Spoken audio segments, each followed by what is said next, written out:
एक ऐसे वीर सिपाही जो अपनी जांबाजी, साहस और देशभक्ति के लिए इतिहास में हमेशा हमेशा के लिए अमर हो गए, जिन्होंने पाकिस्तान के खिलाफ 4 युद्ध लड़े और भारतीय सेना में 3 दशकों तक अपनी सेवाएं दी। उनकी सोमवार को आखिरकार सांसें थम गई। हवलदार बलदेव सिंह। सोमवार को उनके गृहनगर राजौरी जिले में नौशेरा में उनका निधन हो गया। 93 साल के वो थे। रक्षा प्रवक्ता लेफ्टिनेंट कर्नल सुनील बर्तवाल ने भी बताया कि उनकी नेचुरल डेथ हुई है। हवलदार बलदेव सिंह का जन्म 27 सितंबर 1931 को नौशेरा के नौनिहाल गांव में हुआ था। केवल 16 साल की उम्र में उन्होंने ब्रिगेडियर उस्मान की अगुवाई में बाल सेना में शामिल होने का फैसला किया।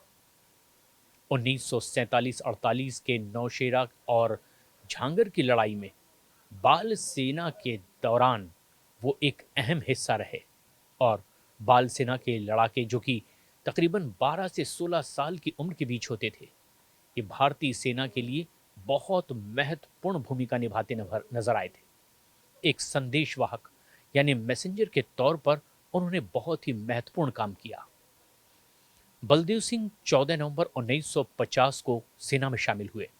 उन्होंने करीब 3 दशक तक देश की सेवा की। 1961, 1962 और 1965 के भारत पाकिस्तान युद्ध में भी उन्होंने हिस्सा लिया। 1969 में रिटायर होने के बाद उन्हें 1971 की भारत पाकिस्तान युद्ध के दौरान फिर से सेवाओं के लिए बुलाया गया। इस दौरान उन्होंने 11 जाट बटालियन 25 इन्फेंट्री डिवीजन में 8 महीने तक फिर एक बार अपनी सेवा दी। भारत के जिस जांबाज सिपाही ने देश की सालों तक सेवा की, नेहरू से लेकर पीएम मोदी तक ने जिनके जज्बे की सराहना की, पाकिस्तान के खिलाफ 4 युद्ध लड़ने और भारत मां के सच्चे सपूत बलदेव सिंह का आखिरकार निधन हो गया। उनका नाम इतिहास में अमर हुआ। 93 साल की उम्र में प्राकृतिक कारणों से ही नौशेरा में स्थित उनके निवास स्थान पर बलदेव सिंह का निधन हो गया। उनका अंतिम संस्कार पूरे सैन्य सम्मान के साथ मंगलवार को उनके गांव में ही किया गया। सेवानिवृत्त बलदेव सिंह के निधन पर प्रधानमंत्री नरेंद्र मोदी ने भी शोक जताया। पीएम मोदी ने कहा कि भारत के प्रति बलदेव सिंह की सेवा को आने वाला समय हमेशा हमेशा याद रखेगा। भारत के प्रधानमंत्री नरेंद्र मोदी ने हवलदार बलदेव सिंह को निधन के बाद उनके लिए शोक संवेदना व्यक्त की। पीएम मोदी ने सोशल मीडिया प्लेटफॉर्म पर भी संवेदना जाहिर करते हुए लिखा, हवलदार बलदेव सिंह के निधन से दुखी हूं। भारत के प्रति उनकी महान सेवा को आने वाले समय में हमेशा याद रखा जाएगा। साहस और धैर्य के सच्चे प्रतीक, राष्ट्र के प्रति उनका अटूट समर्पण भावी पीढ़ियों को प्रेरित करता रहेगा। मुझे कुछ साल पहले नौशेरा में उनसे हुई मुलाकात अच्छी तरह याद है।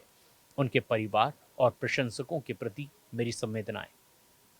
प्रधानमंत्री नरेंद्र मोदी ने इन शब्दों में अपनी संवेदना व्यक्त की।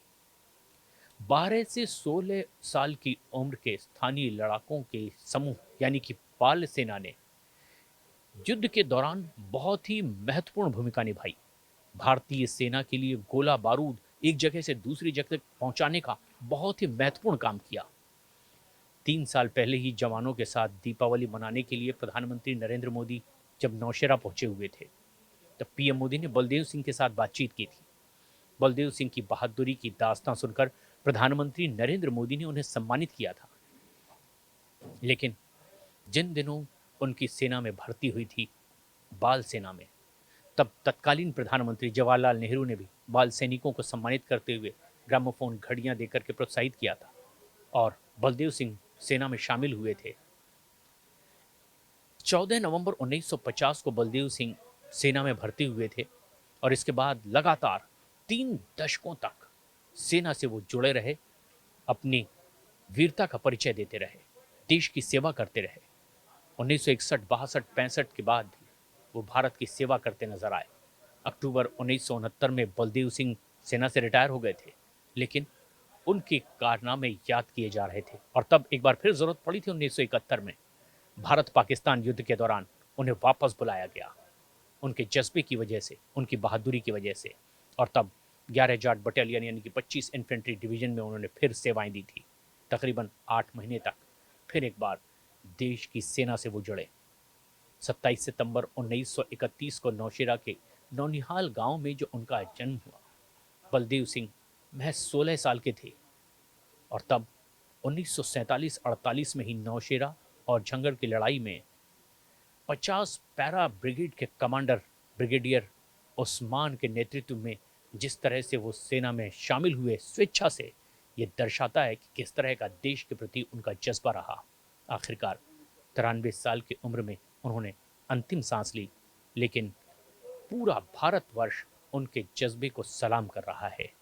कहा भी जा रहा है कि उनके योगदान को देश कभी नहीं भूलेगा।